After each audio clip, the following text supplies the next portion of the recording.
Shri Paramatmane Namaha. Sacchidananda Rupaya Vishwatpatyadi Hetave Tapatraya Vinashaya Shri Krishnaya Vayam Namaha.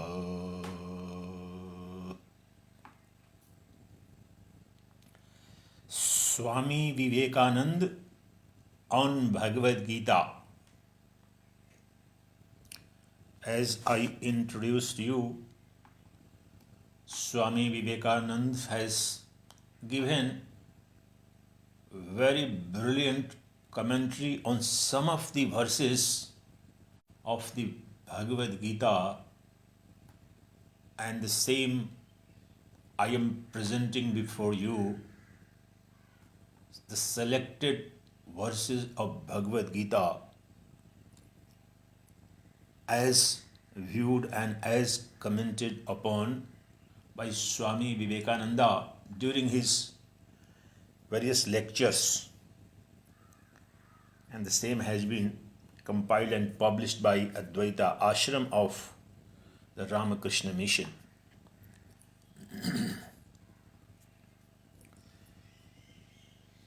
Today we are taking up the Sankhya Yoga, second chapter of the Bhagavad Gita.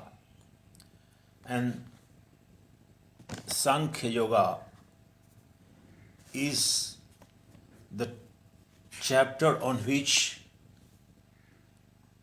most of the commentaries of Swami Vivekananda are available, and they are superb, unparalleled commentaries.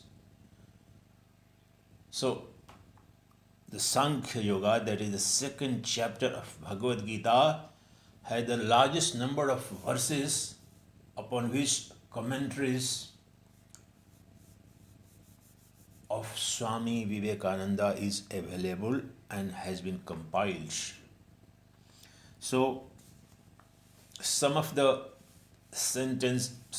verses, shlokas, upon which Swamiji hasn't even commented, but some of them we would take for simple translation so that the context of the next verses upon which Swamiji has commented upon should be understood. It doesn't become decontextualized.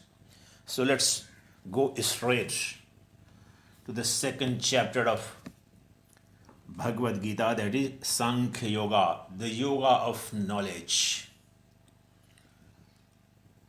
Sanjaya Uvacha. Sanjaya said, Tam tatha kripayavishtam ashrupurunakule kshanam vishidantamidam vakyam uvacha madhusudana. To him who was thus overwhelmed with pity and sorrowing, and whose eyes were dimmed with tears, Madhusudana spoke these words.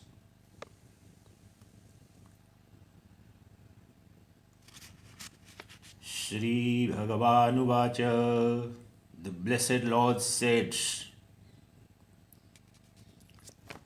This was the first verse, now is the second verse.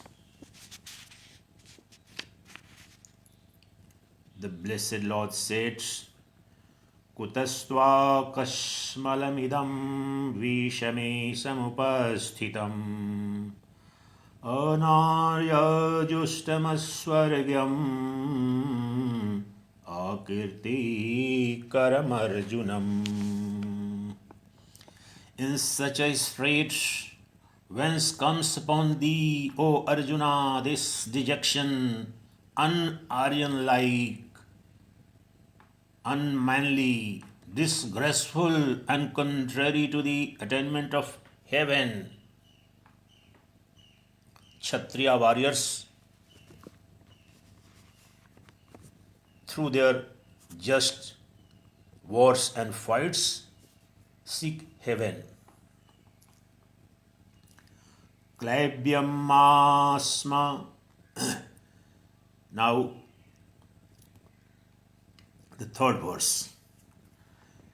Klaibyam gamah partha naitattvai upapadyate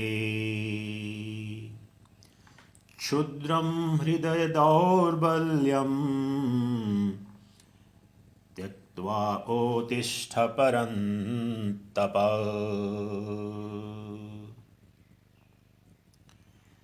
Yield not to unmanliness, O son of Pritha.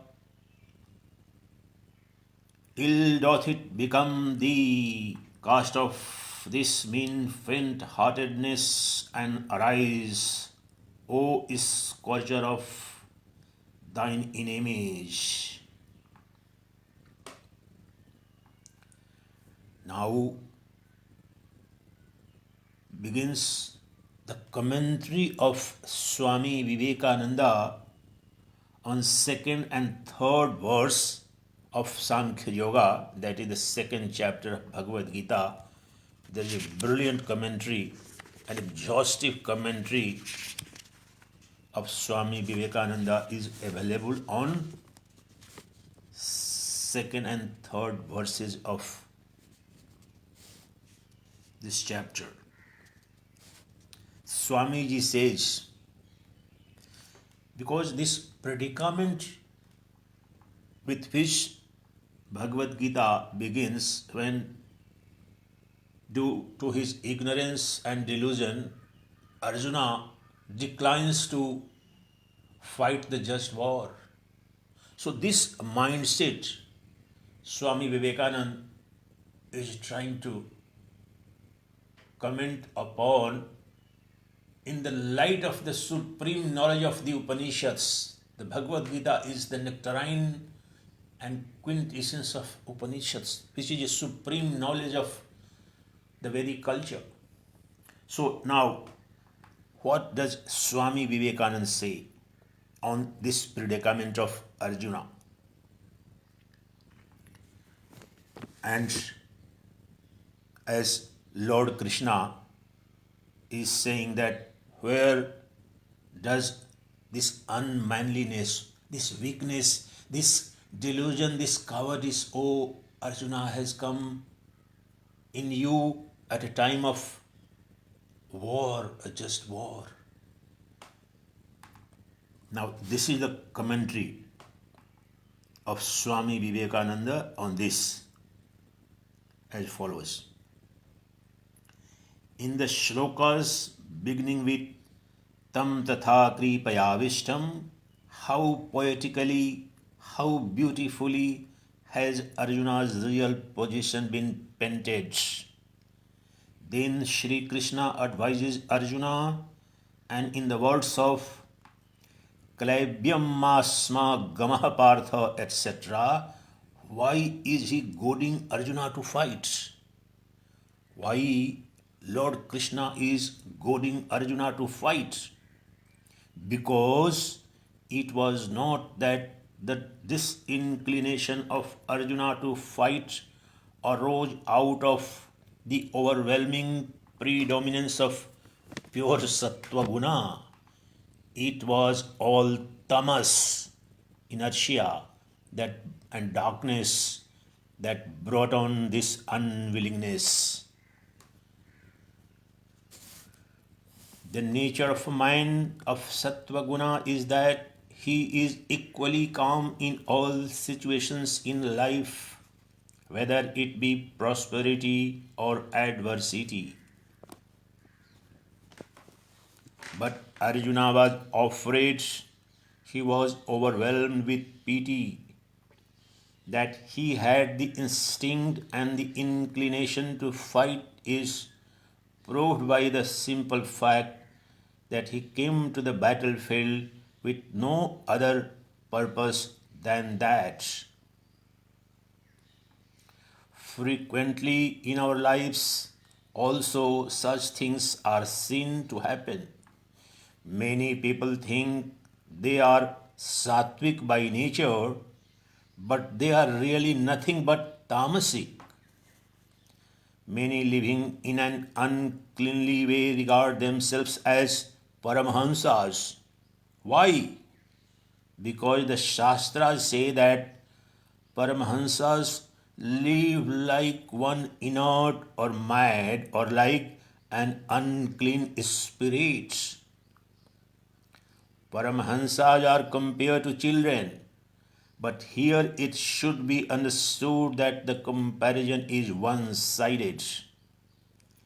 The Paramahansa and the child are not one and non different. They only appear similar, being the two extreme poles as it were. One has reached to a state beyond jnana, and the other has not got even an inkling of jnana. The quickest and gentlest vibrations of light are both beyond the reach of our ordinary vision, but in the one it is intense heat, and in the other it may be said to be almost without any heat. So it is with the opposite qualities of sattva and tamas. They seem in some respects to be the same, no doubt, but there is a world of difference between them. The tamoguna loves very much to array itself in the garb of sattva. Here in Arjuna, the mighty warrior, it has come under the guise of daya, pity, sympathy.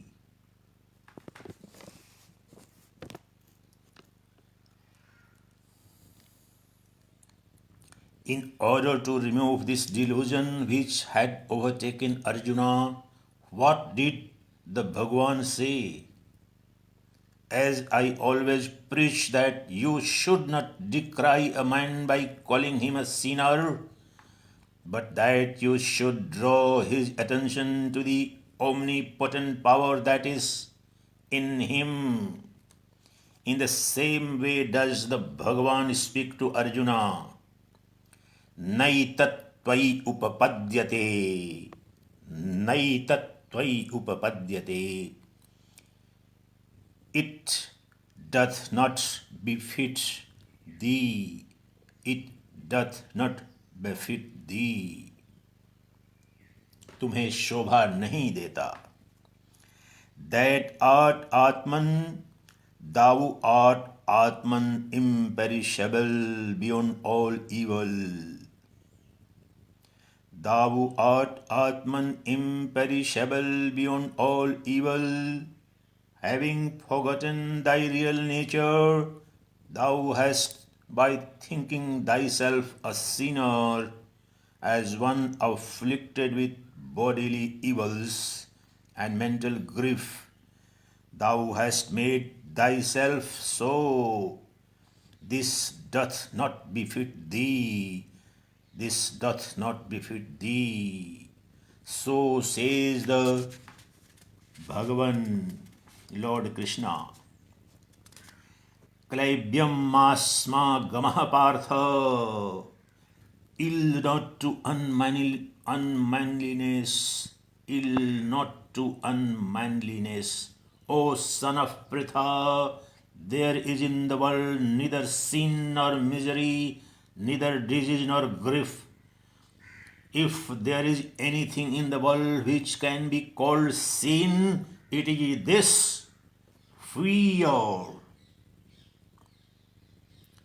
Know that any work which brings out the latent power in thee is punya, virtue, and that which makes thy body and mind weak is verily sin.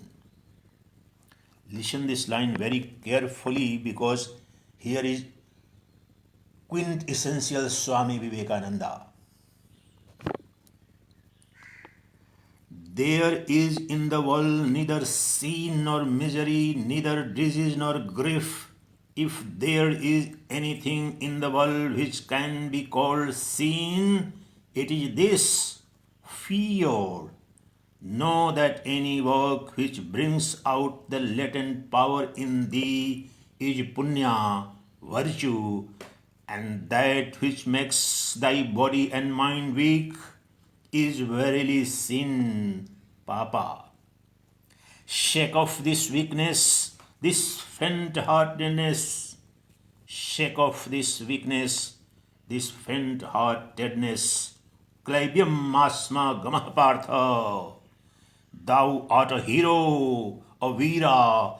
This is unbecoming of thee, O Arjuna. Thou art a hero, a veera. This is unbecoming of thee. This cowardice, this fear is unbecoming of thee.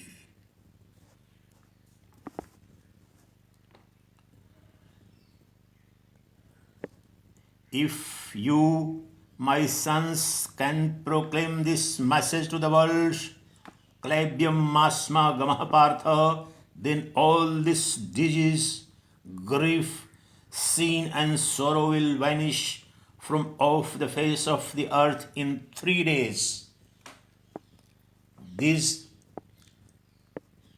lines of Swami Vivekananda are most relevant for the entire humanity today, when a very unprecedented corona pandemic has gripped the hearts and minds of the entire humanity, when every human being has been spooked by the potential disease and death. Most of the people are shivering. In this time when vast majority of humanity facing the potential danger of infection, affliction, disease and death, this knowledge about your true nature, about your immortality, your inner reality, your Atman is most relevant. Every human being in this planet must listen this carefully, because that was exactly a situation in the battlefield of Kurukshetra. Because of a potential defeat and death that Arjuna imagined, he became frightened and he declined to fight the just war. That was his noble obligation, sacred duty. Same today, the entire human race today is in the grip of fear, potential disease, corona pandemic, and shivering. I am not trying to suggest that they should become irresponsible. They must take the precautionary measures to protect their body. But beyond this, there is no reason for you or me or anybody else, the 8 billion plus population of this planet, to get so frightened, to become so much spooked by the potential fear of infection of corona and potential death. You are immortal in your reality. When you are observing strict lockdown, this is the time to reflect on the immortal knowledge of the Bhagavad Gita, especially the 2nd chapter, the Sankhya Yoga. You will become free from all fear of disease, affliction and death. This is the need of the hour. This knowledge is not limited to Hindus or Sanatan Dharmis. This is addressed to the entire human race. And today, at this critical juncture, you need this lesson, the lesson of immortality, the knowledge of immortality. That is why it's not incidental. I have picked up this selected verses and the commentary of Swami Vivekananda on Bhagavad Gita because of the condition, the prevailing sense of fear and potential disease, death, sorrow, suffering. We must transcend this, we must overcome this grief and fear by knowing our true nature. The eternal Atman within is ever free, ever beyond birth and death. That is what Swami Vivekananda is trying to suggest, and that is what Lord Krishna has given in entire Bhagavad Gita. So let's see what Swami Vivekananda says further. If you, my sons, can proclaim this message to the world, Klaibyam Masma Gamah Partha, then all this disease, grief, sin and sorrow will vanish from off the face of the earth in 3 days. All these ideas of weakness will be nowhere. Now it is everywhere, this current of the vibration of fear. Reverse the current, bring in the opposite vibration, and behold the magic of transformation. Thou art omnipotent. Go to the mouth of the cannon. Fear not, fear not. Hate not the most abject sinner. Look not to the exterior. Turn thy gaze inward, where resides the Paramatman. Your body is the abode of Paramatman. Proclaim to the whole world with trumpet voice. There is no sin in thee. There is no misery in thee. Thou art the reservoir of omnipotent power. Arise, awake, and manifest the divine within. Manifest the divinity within. Manifest the divinity within you. If one reads this one shloka, Klaibyam Masma Gamah Partha Naitat-tvai Upapadyate Chudram Hridaya Daurbalyam Tyaktvat Otishta Parantapa. One gets all the merits of reading the entire Gita. For this one shloka lies embedded the whole message of the Gita.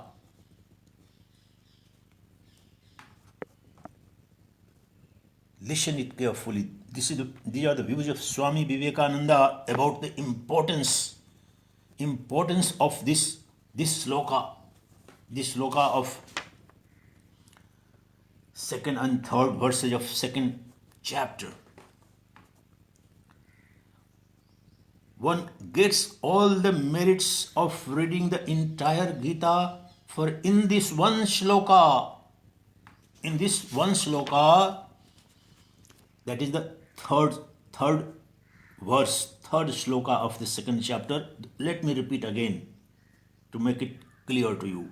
Klaibyam masma gamah partha naitat-tvai upapadyate chudram hridaya daurbalyam tyaktvotishtha parantapa.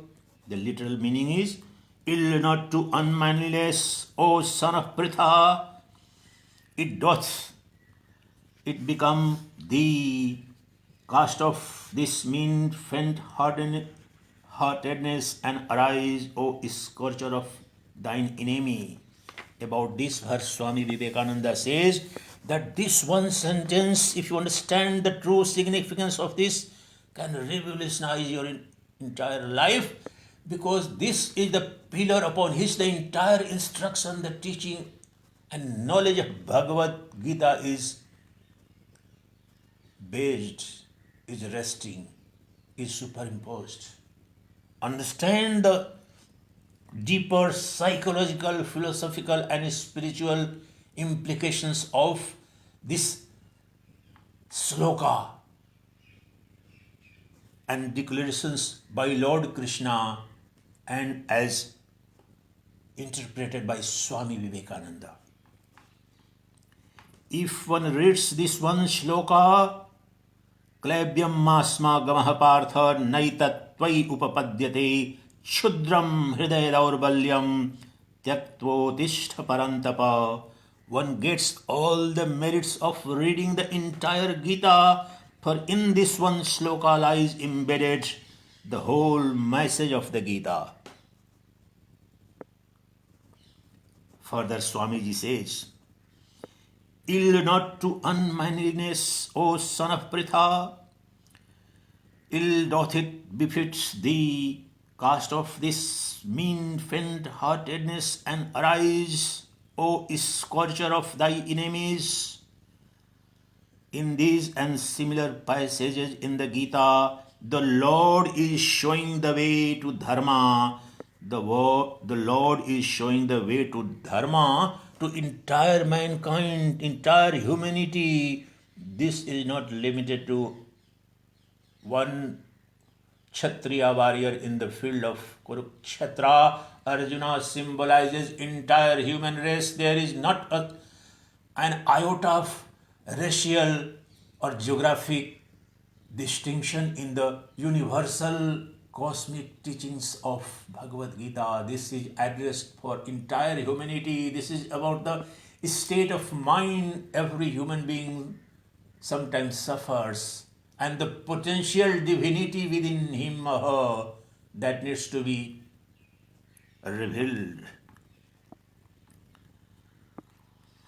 For all of us in this world, life is a continuous fight. Many a time comes when we want to interpret our weakness and cowardice as forgiveness and renunciation. There is no merit in the renunciation of a beggar. If a person who can give a blow for bears, there is a merit in that. If a person who has gives up, there is merit in that. We know how often in our lives through laziness and cowardice we give up the battle and try to hypnotize our minds into the belief that we are brave. The Gita opens with this very significant verse. Arise, O Prince, give up this faint-heartedness, this weakness, stand up and fight. Then Arjuna, trying to argue the matter with Krishna, brings higher moral ideas, how non-resistance is better than resistance, and so on. He is trying to justify himself, but he cannot fool Krishna. Krishna is the higher self or God. He sees through the argument at once. In this case, the motive is weakness. Arjuna sees his own relatives and he cannot strike them. There is a conflict in Arjuna's heart between his emotionalism and his duty, dharma. The nearer we are to beasts and birds, the more we are in the hells of emotion. We call it love. It is self-hypnotization. It's not love at all. We are under the control of our emotions like animals. A cow can sacrifice its life for its young. Every animal can. What of that? It is not the blind, bird-like emotion that leads to perfection. To reach the eternal consciousness, that is the goal of man, every human being. Their emotion has no place, no sentimentalism, nor anything that belongs to the senses only the light of pure religion, there man stands as spirit, holy, pure consciousness, Atman.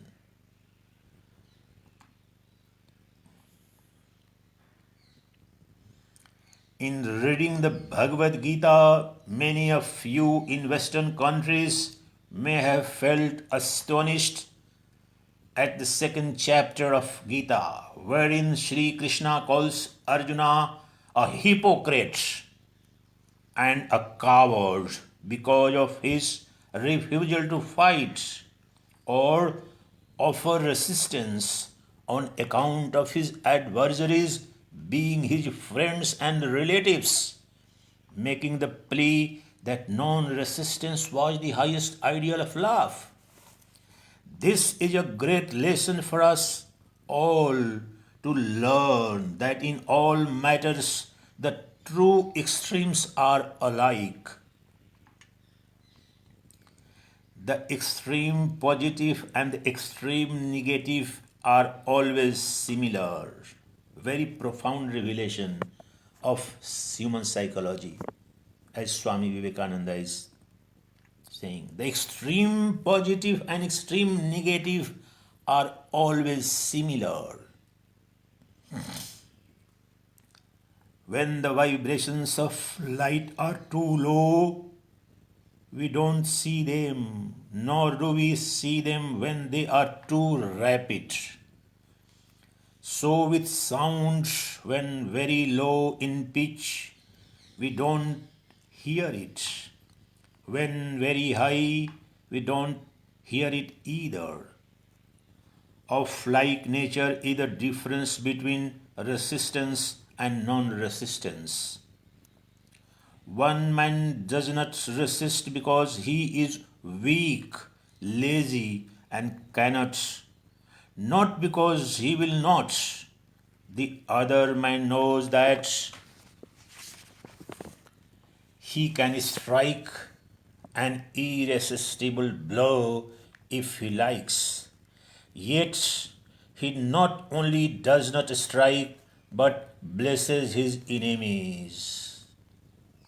The one who from weakness resists not commits a sin, and as such cannot receive any benefit from the non-resistance, while the other, the later one, would commit a sin by offering resistance. Buddha gave up his throne and renounced his position.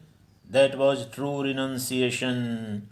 But there cannot be any question of renunciation in the case of a beggar who has nothing to renounce. So we must always be careful about what we really mean when we speak of this non-resistance and ideal of love. We must first take care to understand whether we have the power of resistance or not.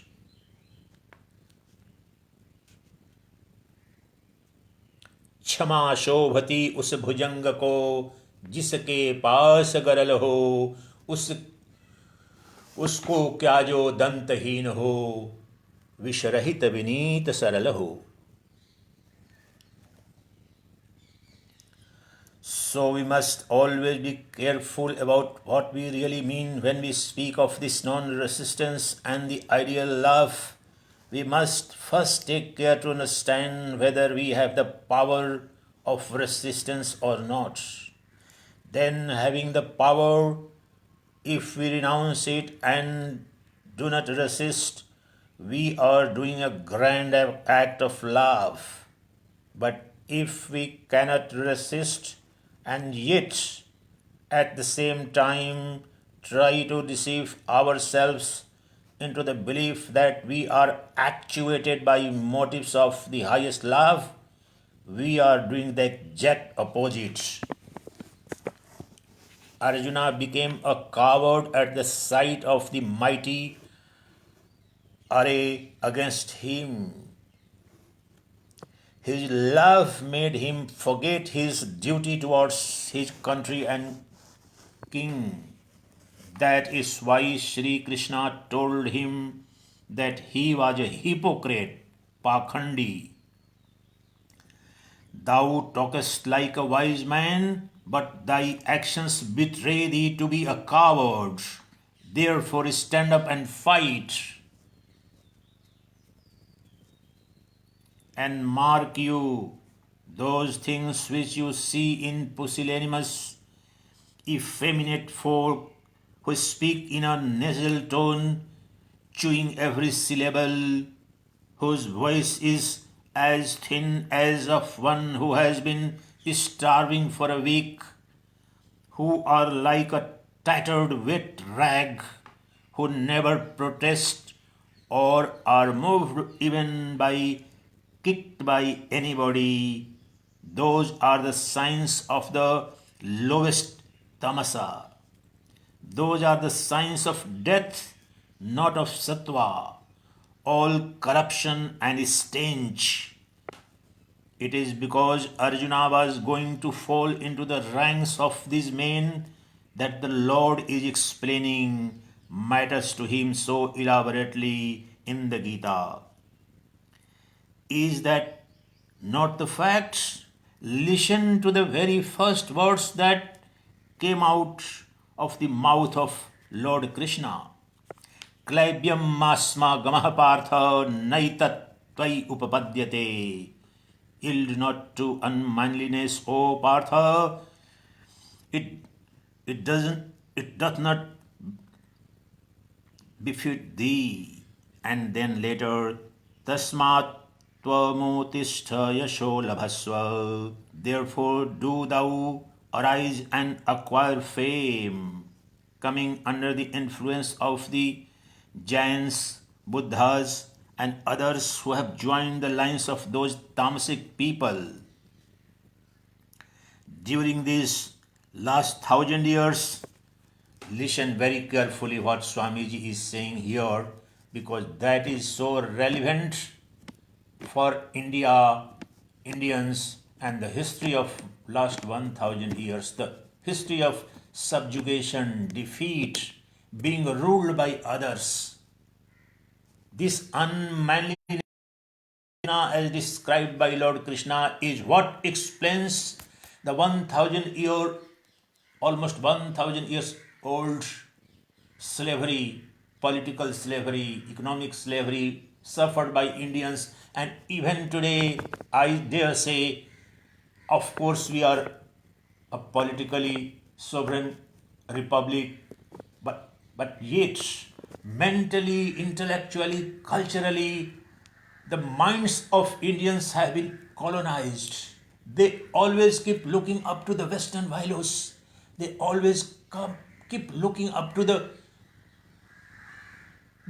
values, the fundamentals that guide and govern their lives, which are alien to them. But they are so much of in hatred, self-hatred, self-flagellation, and they are so much in love with anything foreign. That is the biggest tragedy, that even after 70 years of the independence of India, this is one of the greatest tragedy. It needs to be understood, it needs to be taught, it needs to be explained to the vast masses of India, including in the academia, in the schools and colleges, about the disease of your mind and heart. That is what Swami Vivekananda is trying to bring forth.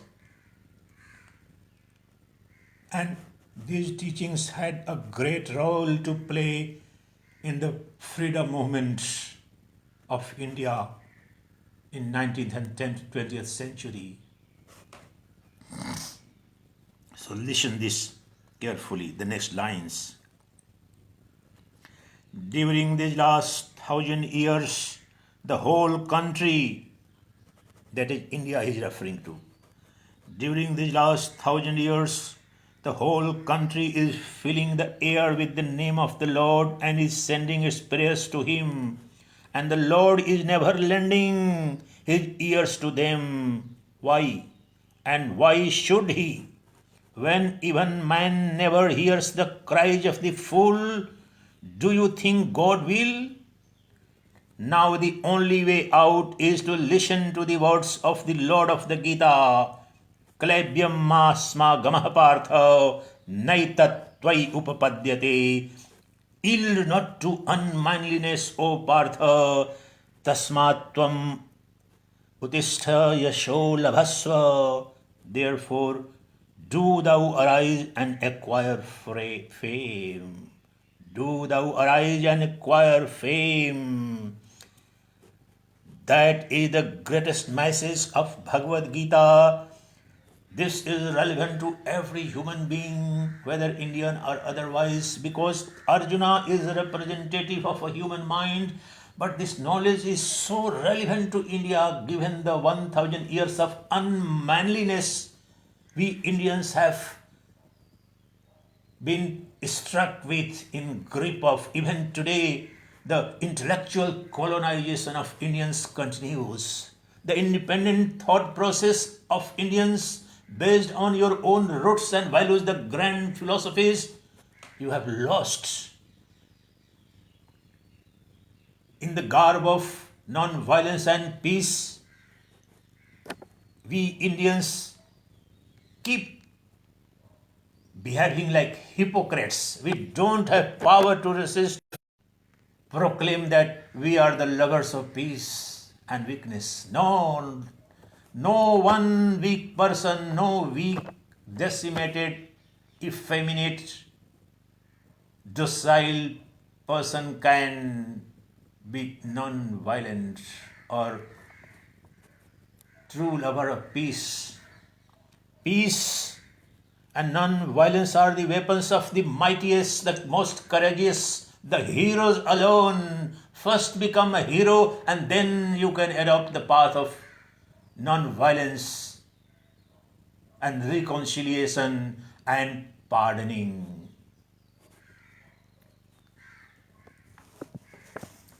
Now, verse 11 of the second chapter of Gita. From this verse, actually, the divine knowledge of Bhagavad Gita begins from 11th verse.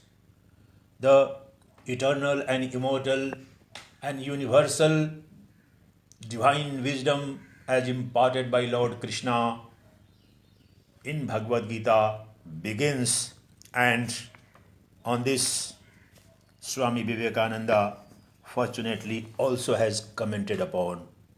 So let's see what Swamiji says. Asucyananvasocastvam pragyavadanshya bhasase gatasuna gatasusya nanushocanti pandita. The simple translation of this verse is like this. Thou hast been mourning for them who should not be mourned for, yet thou speakest words of wisdom. The truly wise grieve neither for the living nor for the dead.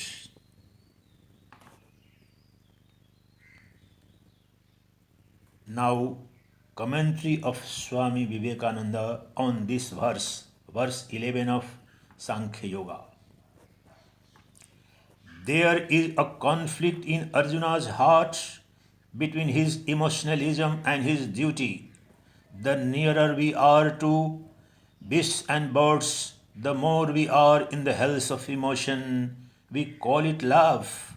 It is self-hypnotization. We are under the control of our emotions like animals. A cow can sacrifice its life for its young. Every animal can. What of that? It is not the blind bird-like emotion that leads to perfection. To reach the eternal consciousness, that is the goal of man. There emotion has no place, nor sentimentalism, nor anything that belongs to the senses. Only the light of pure region.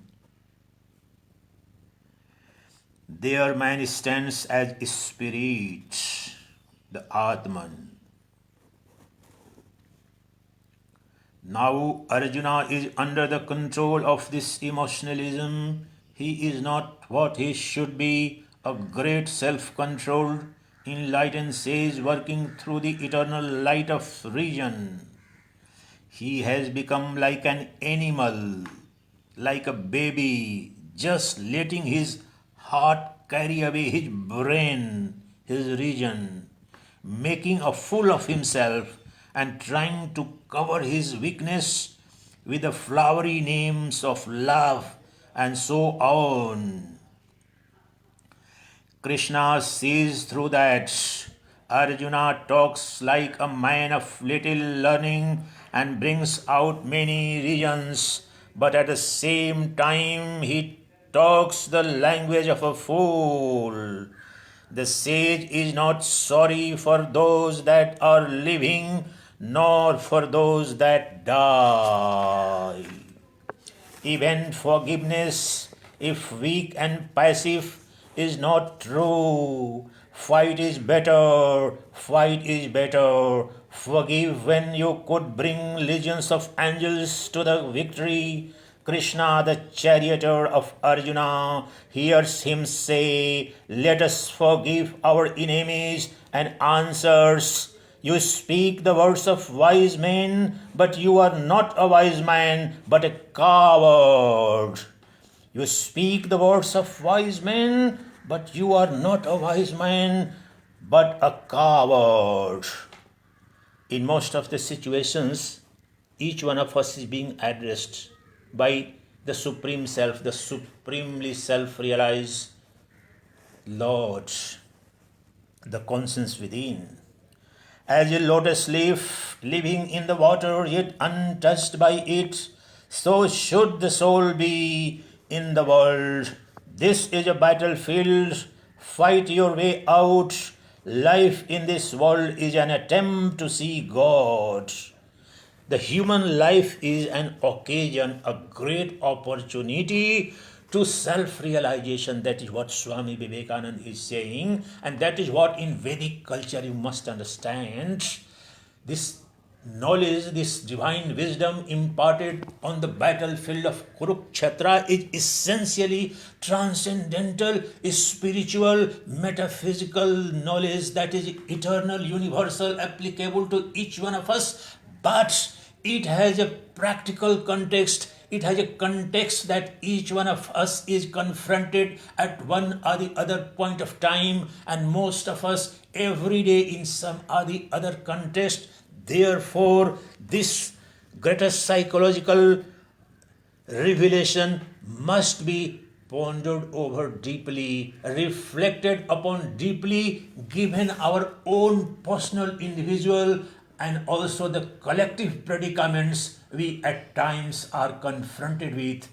At times we find ourselves trapped in. That is what Swami Vivekananda is trying to suggest. This is a battlefield. Fight your way out. Life in this world is an attempt to see God. That is self-realization, moksha, enlightenment is the supreme objective of every human being. That is why in Vedic culture this is called Parampurushartha, the fourth and ultimate objective of a human being. That applies to every human being, that knowing your immortal, eternal nature, being established and abiding in that supreme, blissful, eternal, immortal, blissful nature of yours is the ultimate objective. Self-realization, God realization is the supreme glory of ours, keeping in mind the end objective of that, the grand end objective of moksha, the self-realization, realization and manifestation of the divinity within you. We act as human beings. The mundane and practical acts of ours too must be guided and governed in the light of those supreme eternal realities of every human being, entire human race. Realization of your eternality, of immortality, of your universal character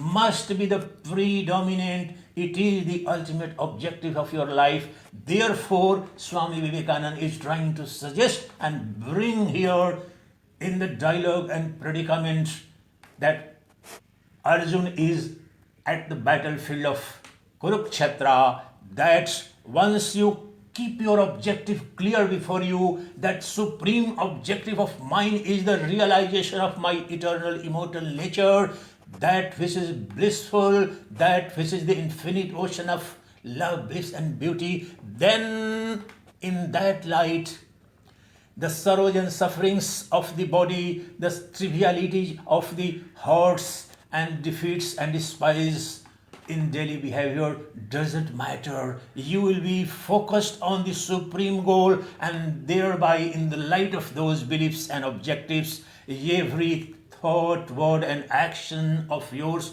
will be governed and guided, which will ultimately lead to a glorious, meaningful, and fruitful life for every human being.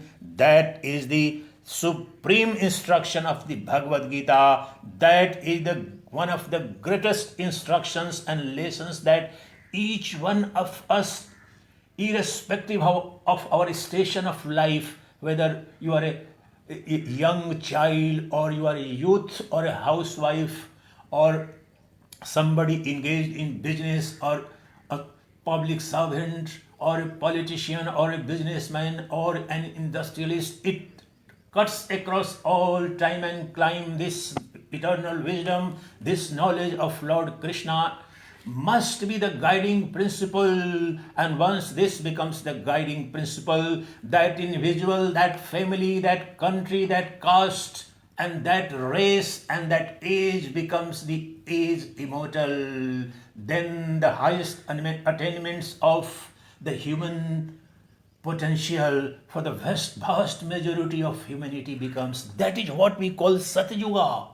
Satyuga is not really in the realm of a time and space construct. Satyuga is there, the state of collective consciousness where vast majority of humanity, vast majority of the mankind, vast majority of us are working and speaking and living in the light of the supreme objective of the self-realization, realization of eternal, immortal, divine nature of ours, realization of supreme glory of moksha, that the mortal becomes the immortal, the ephemeral becomes the eternal, the suffering and sorrowful, pitiable, ego-based self becomes the ever blissful self, that the Godhood that is ever there within you. If you keep that in mind, and thereafter, even if you work as a householder, even as a farmer, as a laborer, as a civil servant, as a politician, or as a businessman, doesn't matter, as an intellectual, a teacher, a doctor, whatever you are going to do, that is going to be sublime, that is going to become an instrument of freedom and liberation for you. You see, the vast majority of the people in this country, even against this predicament of the corona pandemic, without bothering about their personal traumas or tragedy or personal infection, affliction, or potential fear of death or disease, the doctors, the frontline workers, and the people who are discharging their sacred obligation towards the society, the country, it is being somehow consciously or unconsciously the immortal values of Bhagavad Gita, of this Vedic culture, this Upanishads, is guiding consciously or unconsciously the behavior. So far, the kind of check we have, the way we have been, Indians I'm referring to, we have been able to slow down to a large extent the spread of corona pandemic. It is because of this understanding of ours, understanding the collective fate, understanding the collective fate, fortune and future of us, and thereby becoming responsible citizens, behaving as it ought to be, barring few exceptions. There are not even 5%, 1 to 5%, maybe less than 5% of irresponsible ignorant, deluded, narcissistic, self-centered citizenry which happens in every country and time and crime. We should not bother about the negativity and the negative behavior of those people, but the vast majority of India today is in the mode of and is behaving like Arjuna did after being enlightened and instructed by Lord Krishna. We are in a sacred fight. We are fighting to defeat the terror of death. We have to fight it out. We have to come out victorious. We are essentially immortal. We are essentially eternal. We are essentially unborn. Therefore, what is there to fear from? We will behave on the practical plane of our life. We will behave as responsible citizens, especially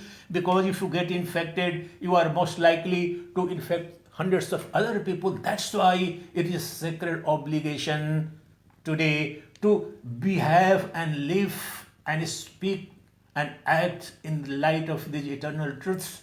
That the sacred obligation is the realization of your immortal nature. And this instruction, when was given by Lord Krishna to Arjuna, then he decided to fight it out, and then Arjuna became victorious. That is what the message, the purport and essence of Swami Vivekananda's commentary on Bhagavad Gita. You need to understand the essence, the significance, the depth of the message in your life, in my life. The Bhagavad Gita is not for after death. Bhagavad Gita is not for something unworldly, for something pertaining to above sky. No, right now, right here, you are Arjuna. And this predicament, all the predicaments every day, dozens of predicaments like this come, and we are overgripped by the sense of cynicism, defeatism, and deluded understanding of about our life. Therefore, we must act and behave in the light of this immortal wisdom of Bhagavad Gita, instructed in the second chapter. Second chapter is the quintessence of entire Bhagavad Gita. If you understand even one chapter, that is the Bhagavad Gita's second chapter, Sankhya Yoga, you can and you must and you would be able to understand the truth about yourself, the truth about the life within, life without, the life and death and eternality. The transcendent and immanent both will become so manifest and clear to you, which will make it easier for us to behave, act, speak, and live in the right manner, in a righteous manner. Dharmic in the sense very deep word. Dharmic is not somebody who is just doing all kind of rituals. No, dharmic means the path of righteousness, the path which ought to be taken by you, the path that must be the sacred obligation of yours, discharging your sacred obligations immediate towards your family, towards your country, towards your community. That is the sacred obligation. That is the dharma. You have to fight it out. You need not get frightened. You need not get spooked by the fear of disease or death.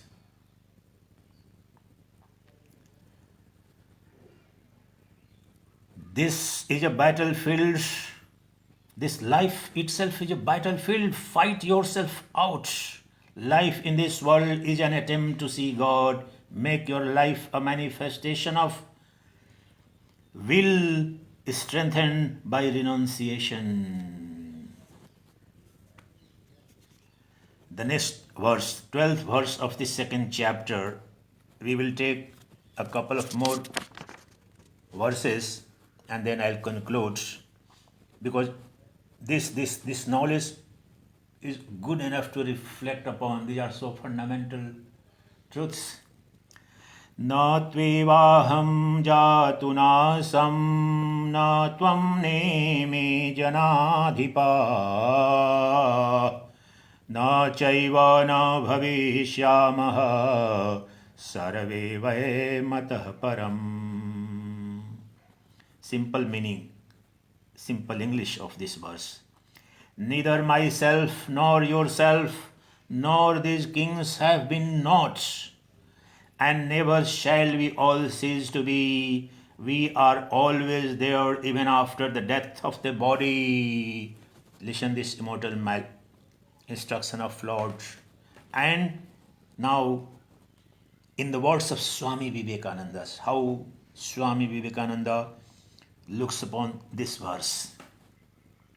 You cannot die, nor can I. There was never a time when we did not exist. There will never be a time when we shall not exist. People talk about the beginning of the world, the beginning of man. The word beginning simply means the beginning of the cycle of birth and death. It nowhere means the beginning of the whole cosmos. It is impossible that creation could have a beginning. No one of you can imagine a time of beginning. That which has a beginning must have an end. Never did I not exist, nor you, nor will any of us ever hereafter cease to be, says the Bhagavad Gita. Wherever the beginning of creation is mentioned, it means the beginning of a cycle. Your body will meet with death, but your soul never, your soul never. Your soul is immortal. You are that immortal soul. You are that eternal self. You are that unborn, undying Atman. Be established in the Atman by knowing that Atman, Now I am going to conclude and I am trying to summarize this supreme truth in simple words. Where is this Atman? It appears it's a great abstruse mystery, something. No, let me tell you, Vedanta explains it so vividly, so clearly. Atman is ever present in you, in me, and everyone and everything. And what is that Atman? What is the nature of that Atman which is eternal? The Atman within you, the self within you is of the nature of light of consciousness, Chinmaya. Light of consciousness is the Atman which illumines, reveals every single thing, object, and every single act becomes possible. Everything you do, it is in the light of pure consciousness. That is the life force. Remove the pure consciousness, remove that Chinmaya Tattva, and you are dead. Everything is dead. Nothing exists. So the conglomeration of flesh, blood, and bones called this body, and the senses, and the mind, and intellect is inert in itself. It is enlivened. It becomes to give a sense of a living entity only because of the Atman, the self within ourself, the light of pure consciousness, and that is the supreme Brahman, that is the manifestation, reflection of the Brahman and Paramatman. Brahma Satyam Jagan Mithya Jivo Brahmaiva Naparaha. The Jiva, the individual self too, is nothing but the Brahman. Brahman are unmanifest in the sense due to ignorance or being unaware about your true immortal nature. You are feeling so afraid of, you are in the grip of fear. We are in the grip of sorrows, sufferings, unnecessary wants and miseries and anxieties. We are gripped. Once we know that we are beyond death and birth, we are beyond all sorrows and sufferings, our true self, the Atman, is beyond any defeat or victory. We are immortal, eternal light of pure consciousness. That is the Atman. The realization of this supreme truth is the ultimate objective of human life. Every single sacred text of Vedanta philosophy is aimed at explaining that to you, that to me, because that is the supreme objective. That leads to this supreme success, the ultimate success,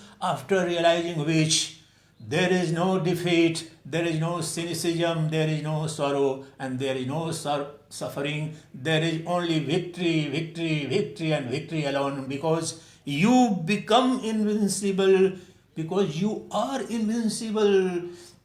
The Atma is always invincible. Therefore, I will conclude this, the second part of the Swami Vivekananda on Bhagavad Gita, and it's good enough for us to reflect, listen this and reflect in a context where you take your own personal mental state and try to figure out as to how to live, how to interact, how to behave, and how to shape your life, livelihood, and lifestyle.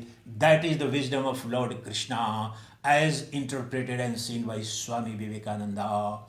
Chidananda Rupaha Shivoham Shivoham